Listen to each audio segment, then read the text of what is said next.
HCU సంబంధించిన అంశంలో 400 ఎకరాలు ప్రభుత్వానికి సంబంధించిందైనా సుప్రీంకోర్టు పర్యావరణానికి సంబంధించిన అంశంలో కొన్ని అభ్యంతరాలతో స్టే ఇవ్వడాన్ని BRS BJP social media influencers అంతా కూడా పండుగ చేసుకుంటున్నట్టుగా మనకు కనబడుతున్నది.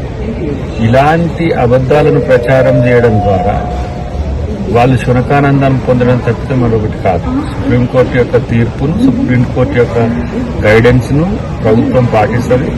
ప్రత్యేకించి రేవంత్ రెడ్డి గారిని లక్ష్యంగా చేసుకుని రేవంత్ రెడ్డి గారిని ఫెయిల్ చేయడానికి చేస్తున్న ప్రయత్నాలు ఏవైతే ఉన్నాయో ఇవన్నీ బూమరంగ్ అయితే ఎప్పుడూ ప్రభుత్వం తప్పు చేయదు, చేయాల్సిన సందర్భము రాదు. రేవంత్ రెడ్డి గారు 1కి 2 సార్లు సరిచూసుకున్న తర్వాతనే ఏ కార్యాచరణకైనా ముందుకొస్తాడనే విషయాన్ని గమనిస్తే మంచిది. చాలా మంది మిత్రులు హెచ్సియు భూముల అంశంలో వాళ్లకు సంబంధించిన భూమిని ప్రభుత్వం ఎందుకు తీసుకొని రియల్ ఎస్టేట్ వ్యాపారమో లేకపోతే ఇట్లా చేయాలని చెప్పి నాతో అంటున్నప్పుడు ఒకంత ఆశ్చర్యం కల్పిస్తున్న పరిస్థితి. రాజశేఖర రెడ్డి గారు, రోషయ్య గారు, కిరణ్ కుమార్ రెడ్డి గారు, ఇప్పుడు రేవంత్ రెడ్డి గారు, కాంగ్రెస్ ముఖ్యమంత్రులు అందరూ కూడా ఆ భూమిని కాపాడి ప్రజల భూమిని ప్రజలకు వచ్చేటట్టుగా చేస్తే, బీఆర్ఎస్ ఏమో ప్రైవేట్ వ్యక్తులకు పోయేటట్టుగా చేస్తే దీన్ని గమనించకుండా చేస్తున్న ఈ ట్రోల్స్ అయితే ఏవైతున్నాయో రేపు వాళ్లకు నోట్లో వెలక్కాయ పడక తప్పదు.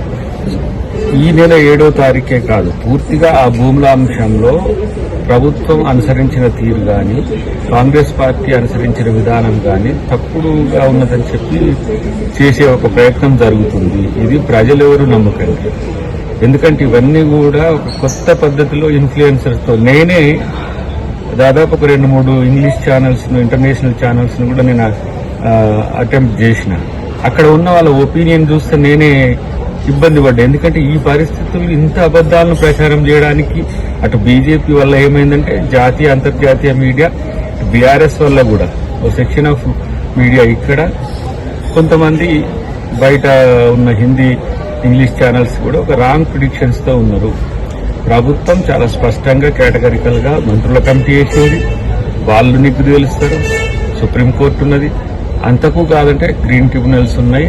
చట్టాలకు న్యాయానికి లోబడే ప్రభుత్వం ఏ కార్యాచరణ అయినా చేస్తే తప్పితే గుడ్డిగా రేవంత్ రెడ్డి గారి మీద వ్యతిరేకతతో చేయకపోతే అభివృద్ధి చేయట్లేడు, సంక్షేమం చేయట్లేడు అంటారు. చేస్తే వాటి మీద విమర్శలు చేసుకుంటూ ఇలాంటి ఒక దిగజారుడు ప్రచారాలకు రావడం, చివరికి ఈ దశలో ఆర్టిఫిషియల్ ఇంటెలిజెన్స్ ను కూడా వాడడం అనేది ఒక ఇంత ఆశ్చర్యంగా కనిపించినప్పటికీ కూడా ప్రజలు ప్రభుత్వాన్ని నమ్ముతుండ్రు, రేవంత్ రెడ్డి గారిని నమ్ముతున్న విషయాన్ని తెలుసుకుంటే మంచిది. లేకంటే మీరే అబాస్పాలు అవుతారు.